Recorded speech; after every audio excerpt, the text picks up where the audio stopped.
Good morning. Thank you very much for coming today.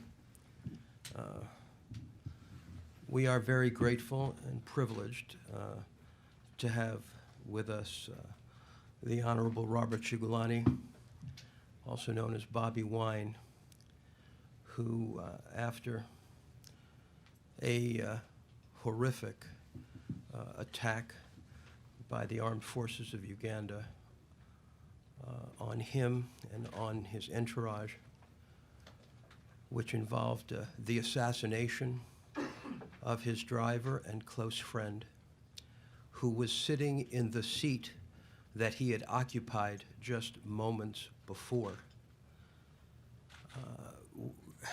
Bobi is amazingly here with us today.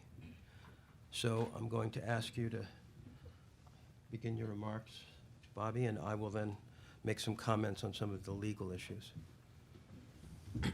Thank you, ladies and gentlemen. I'm glad to be here, and most importantly, I'm glad to still be alive. I'm here against the advice of my doctors and my family, but I thought it's more important to be here, especially on behalf of my fellow Ugandans, particularly those in Chad on the east and those that still go through the repression.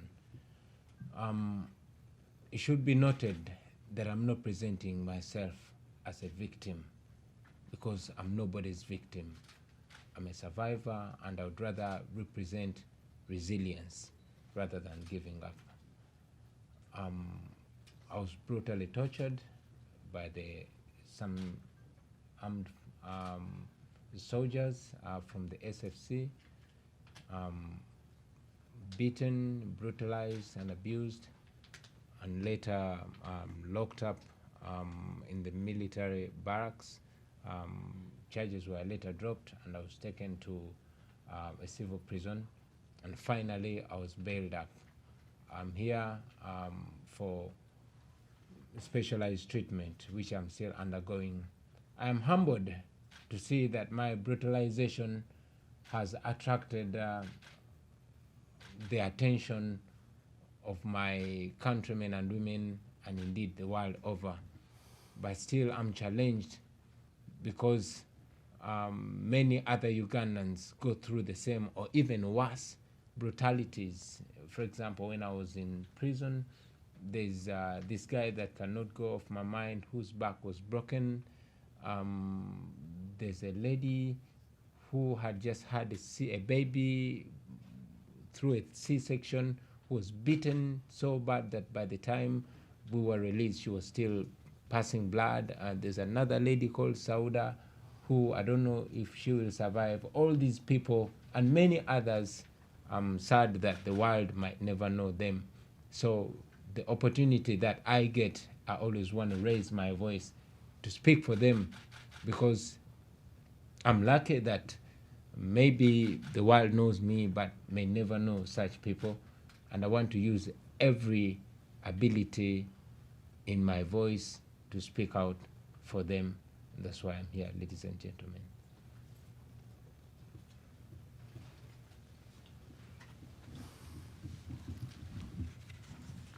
And yes, I'm also here to symbolize the resilience of Ugandans, to tell them that we still stand for justice, equality, freedom, and dignity for everybody. We represent the power of the people. Ugandans have always been wanting freedom. They've always been wanting to be the masters of their destiny. They've always wanted to live in a country where leaders are servants and the people are the true masters. And that is what we still advocate for. We advocate for people power, which indeed is our power. And to assert that no amount of brutality, no amount of repression is going to cow us down. We saw to ourselves that we shall insist on the fight for freedom. I'm here for treatment, and as soon as my treatment is done, I am going back home, because Uganda is my home. Uganda is our home. We have never had and will never have another home, and it's upon us to create a home that is good for us, for our children, and our children's children. I thank you.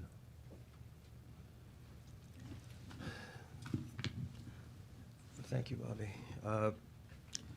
Briefly, while Bobby is receiving treatment here, we will be meeting with congressmen, congresswomen, members of various departments, the State Department included, and we will be providing them with details of what has been happening in Uganda, the brutality, the truly criminal activity and violations of human rights that are occurring daily. And we want the American taxpayer to know that the American taxpayer is funding this. The military equipment we are supplying to Uganda is being used in a war of terror against Uganda's citizens. This is not an isolated incident. Uganda has a storied history of political violence, an ongoing history that the West has largely ignored. We cannot ignore it any longer. We cannot ignore Africa any longer. Within the last few weeks, the German chancellor was touring Africa, thank God. The Chinese have invited heads of state from all over Africa to Beijing. It is time for America's voice to be heard, and heard loudly, in terms of looking at, A, the Leahy Act. The fact is, American arms and American equipment have been used to torture Ugandans. We call on the U.S. government to immediately suspend military funding to Uganda, launch an investigation immediately into the use of U.S. equipment to torture Ugandan citizens. We are compiling a list under the Magnitsky Act. Ugandan torturers, beware. Your ability to travel, your ability to hold assets abroad may well be put at risk by your continuing to participate in a special squad of torturers set up specifically by the Ugandan army to engage in this brutality, using American military equipment. We have absolutely made the determination that we are going to conduct an investigation into the deaths of other opponents of this regime. Suspicious poisonings, car accidents. There is a long list of tragic activities which involve those who dare to speak out in Uganda. It is incredibly important to those who work with Bobi Wine to try to ensure his safety on his return to Uganda. We are here against medical advice because we know that whatever medical treatment he receives here will be negated by the treatment he receives there if they continue the ongoing brutality. We have to find a way to stop it. We have to find a way to derail the Museveni's regime's descent into terror and torture against their own people. Now, a lot of comments have been made with people saying, well, because he's got an international lawyer, somehow there's some foreign agent involved. There ain't no foreign agent involved. There is, however, something to note, and that is that the Museveni regime is a foreign agent of the American military with respect to its activities in Sudan and Somalia. And therefore, it is Washington that has the ultimate control over what's going on in Uganda today. And that is why, despite the torture, and let me assure you that not only has he been in hospital and undergoing treatment, but I have been with him at the most recent examination. And we are constantly seeing from the Ugandan authorities a sort of torture double act. First, they brutalize you. Then they illegally incarcerate you. And then they give you the false news treatment where they want you to embarrass yourself and your family and suffer the indignity of putting your body on display so you can demonstrate just how vicious they are. We're not doing that. We are accumulating the medical evidence to take it to the correct authorities to seek justice. And that is what we intend to do. That is exactly why we are here.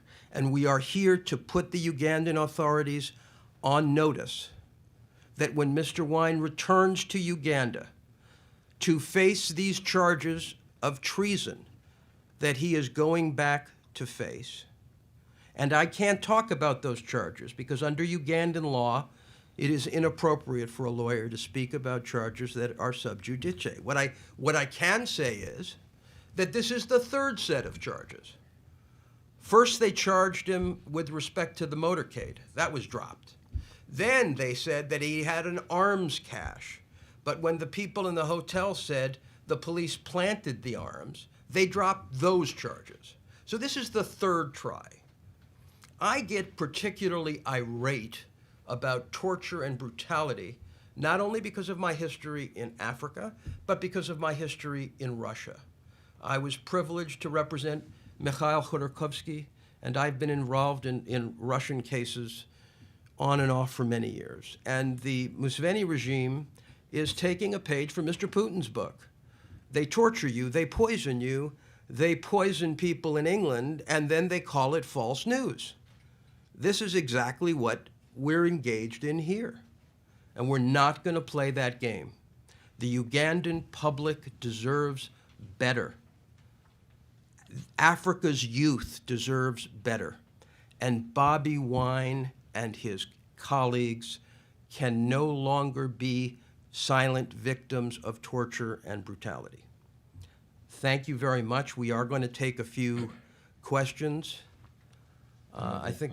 could move a vote of thanks. I cannot forget to thank the world for standing with us. When I was in incarceration, I did not appreciate the magnitude of support and standing with us. It was until I left the military detention that I saw how much people stood with us, not just in Uganda, but from Kenya to South Africa, from Rwanda to Nigeria.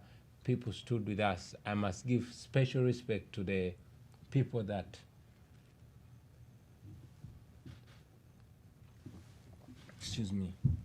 paid the price.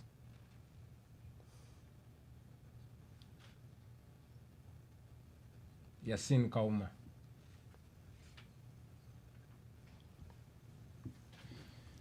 Excuse me. Hi, I'm Michelle Kellerman with National Public Radio. I wonder if you're worried at all that you talk about going home, but if you're worried at all that you may get stuck here, that they may not let you come back home. And if you could talk a little bit about the contacts to date or the response of the U.S. government to date, whether you're satisfied at all with what they've been telling you. And if you don't mind moving the microphone a little bit more in front of you so we can hear. Thank you. I must go back home.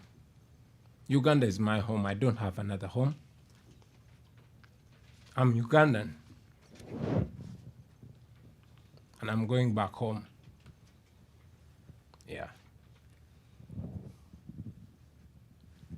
And we're not going to comment yet. It's too early to comment on any American response. I want to say, obviously, we're grateful that Bobi is here. And, you know, thank God that he is here and that he can get the kind of highly specialized help that we've been able to obtain. Yes, sir. Thank you. Paul, you help us in America. Two questions. Oh, sorry.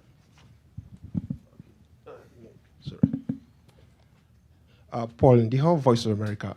Two questions for you. First of all, Honorable Chagranyi, good to see you.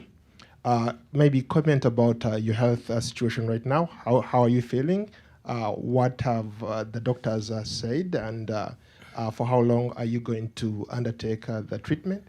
Secondly, can you also respond to some criticism that is coming from the Ugandan government in regard to the statement that you issued earlier, talking about how you're tortured? The government has come out and said that they did not torture you. Can you respond to that kind of criticism? Thank you. Well, it is a habit for the Ugandan authorities to torture people and then outrightly come out and lie. Like I said, I'm not the first person to be tortured. We've seen people that have been brutalized even worse than I have been. You've seen the Muslim clerics that have been tortured. We've seen women that have been tortured. Even right now, we have people that are rotting in hospitals out of torture. And like I said, it's a privilege for me to be able to even access specialized treatment. And the least I can do is to speak out for those hundreds, if not thousands, of people that have been brutalized. I cannot continuously, like Bob said, subject myself to indignities. I cannot undress myself, but just a little that you can see of my body is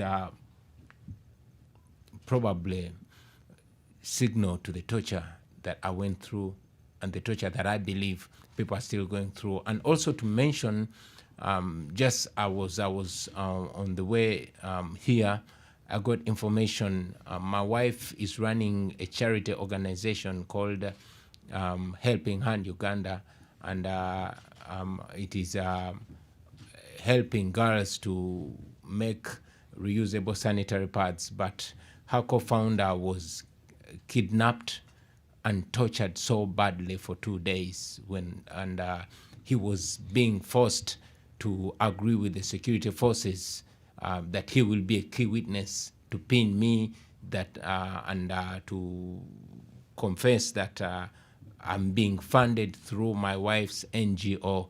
That is the least that we see, but this is ongoing with many people. Yeah. How about your health? All I know is I'm still alive as of now. What happened to the hand? This and more, my skin keeps peeling. This blister that I received, all this hand has been peeling. I got injections that I don't know about, and I spent quite a long time on cuffs, shackled both hands and legs, and my hands swelled a lot. Yeah. Yes. Thank you. Rosalind Jordan with Al Jazeera English. Mr. Wine, there have been reports suggesting that the government is hoping that any oil deals it makes with the Chinese government could somehow buy it more credibility with young people, that it could lead to more jobs for young people. Do you believe that the Museveni government is acting in the best interest of Ugandan youth? And if not, why not? Thank you. Uganda is a population that is over 80% under 35. That's over 80% younger than me. And still it boasts of over 80% unemployment for the young people. I come from the ghetto, like many other people. All we desire is to have a say in our country. It is not about Museveni, and indeed it's not about me or anybody. It's about the people of Uganda. And all we desire is to see that the people of Uganda are the masters of their own destiny.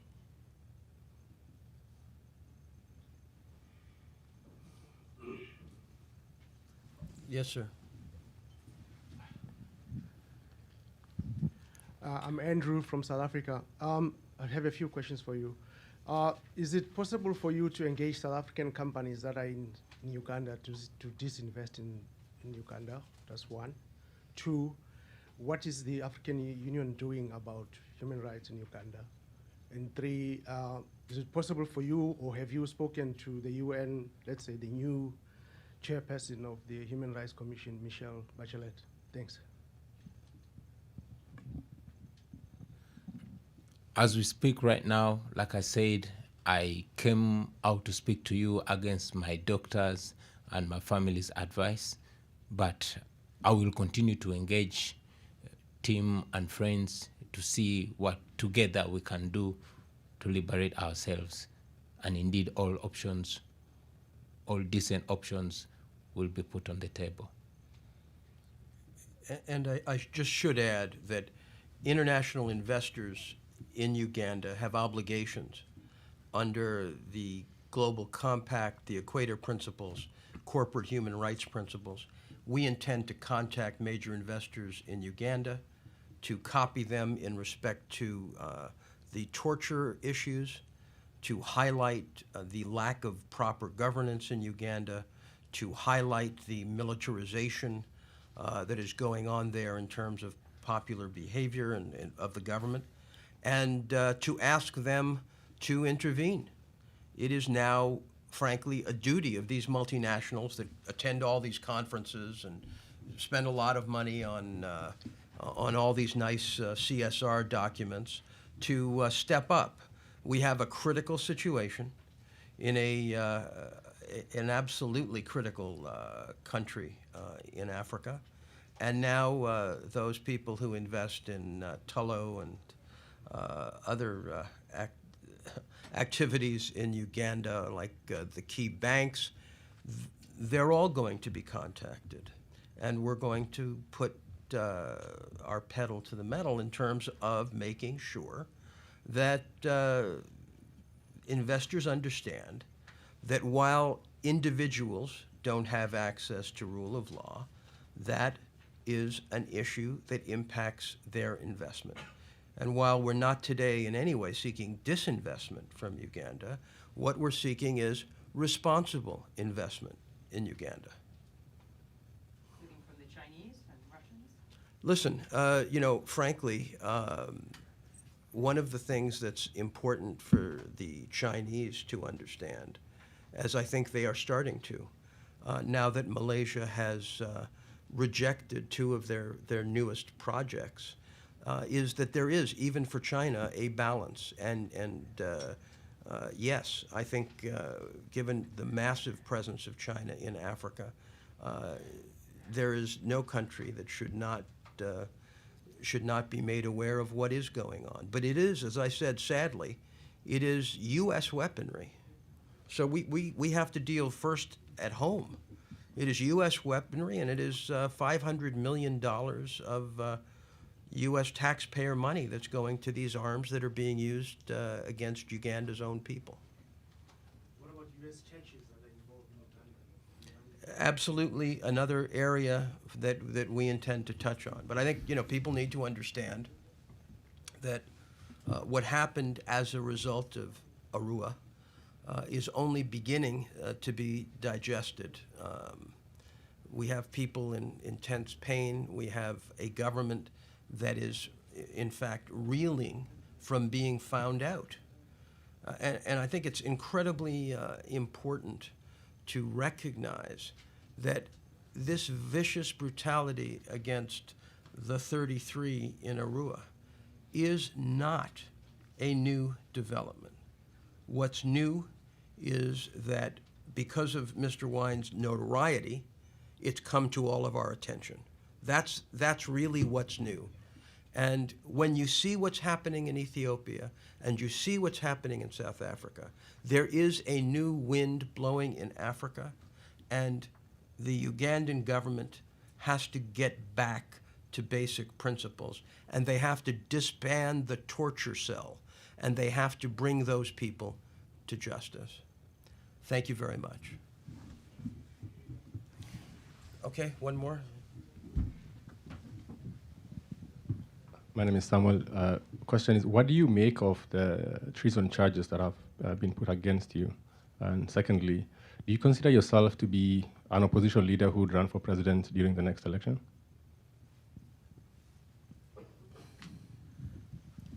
Excuse me, we've been asked by our Ugandan counsel not to have Bobby speak on the issue of treason.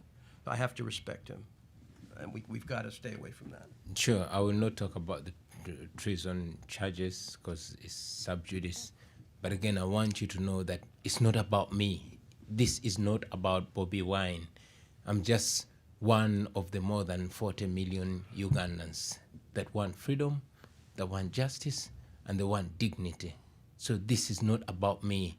It's about that young lady out there who works every day to feed her little child. It's about the young men and women who are educated but cannot find a job. It's about the religious leaders in their interreligious council who every day want change and seek for peaceful transition. It's about the elders that are continuously embarrassed by the ongoings in the country. It's about all of us. And that's why we say it is people power. It's not about Bobi Wine. It's about the people of Uganda. Sorry. Thank you. Bobi Wine, thank you for being here. Malika Bilal from The Stream on Al Jazeera English.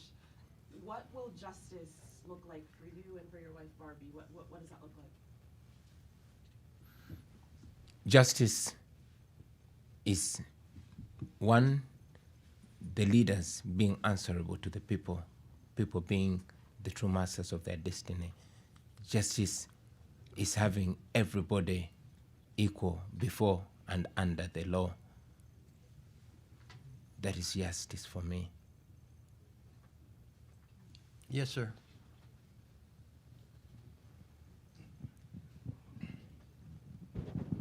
Thank you. My name is Ni Akwete. I'm not a journalist, but I'm an activist, and I'm Africa-born. And I have worked to see the U.S. support democracy across Africa for 40 years. And so I'm happy to see you here and getting good medical advice and good legal advice. But my question is, what do you want the U.S. activists and people who push for democracy in this country, what would you like them to do so that they can get the U.S. supporting democratic processes in Africa rather than dictators? What do you want us to do? I'll be brief. I want you to stand with the oppressed, not the oppressor.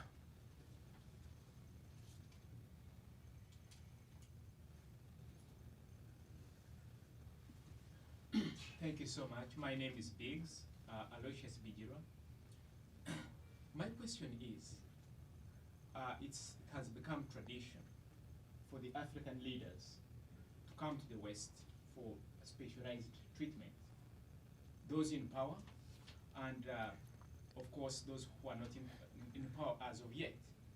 So, my brother and friend, Bobi Wine, if you were to be lucky to become a leader of Uganda, or as a member of parliament even right now, how do you hope to change this trend? Because while the leaders are able to get those specialized treatment, not everybody is lucky to get the same treatment.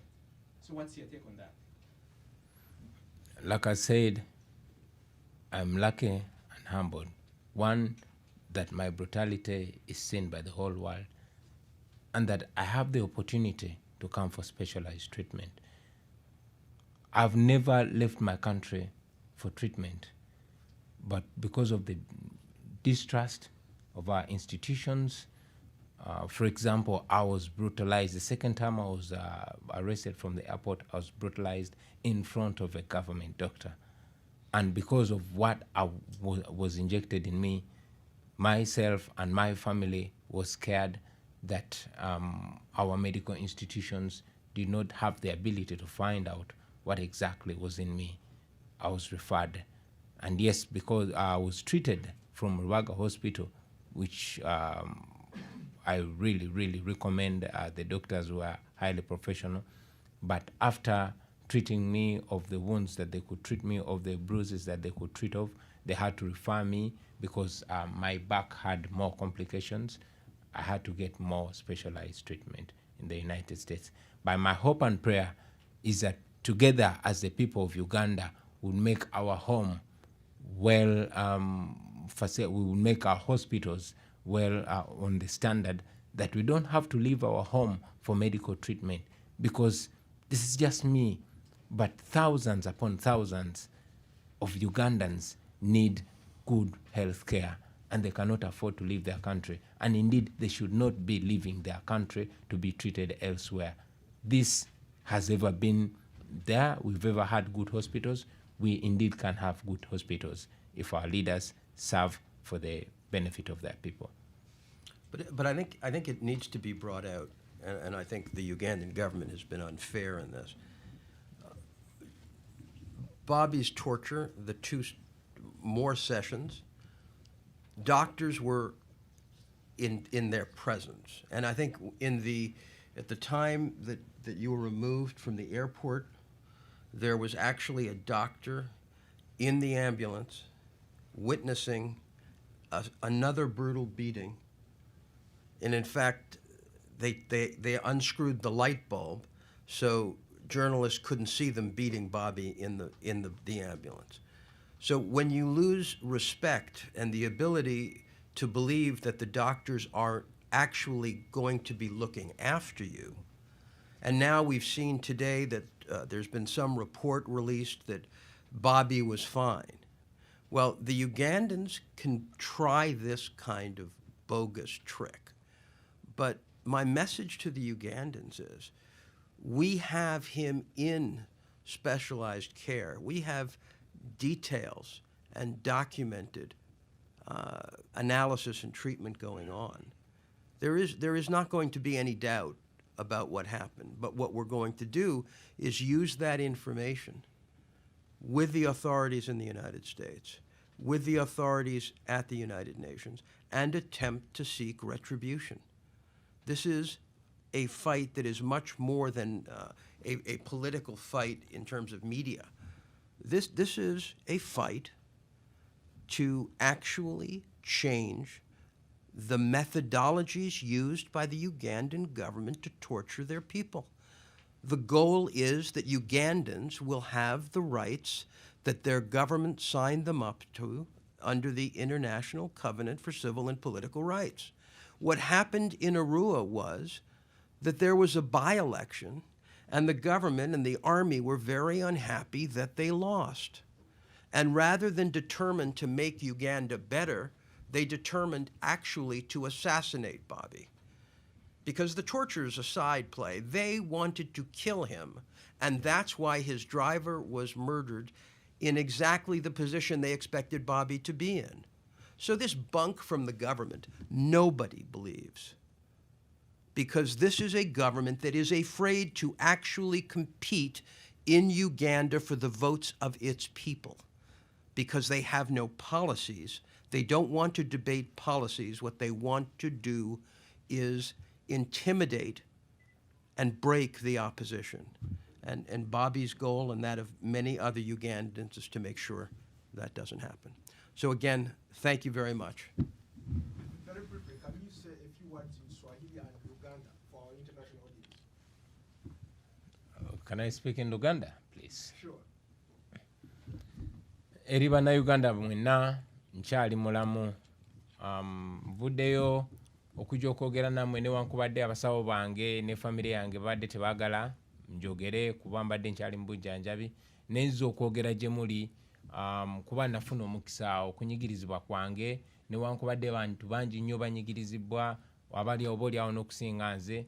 Njagadde mbere eddoboozi eri mmwe n'okwogera ebigenda maaso mu ggwanga lyaffe, okumakinga sure nti kino ekyantuuseeko tekiddamu kutuuka ku muntu mulala yenna yenna. Nkyali mugumu, musigale nga muli bagumu, musigale nga mwagala ensi yammwe, nga mukkiririza mu nsi yammwe era nga mukkiririza mu nkyukakyuka, nga buli omu agamba munne nti people power, our power. That was brief, right? I agree with everything he said.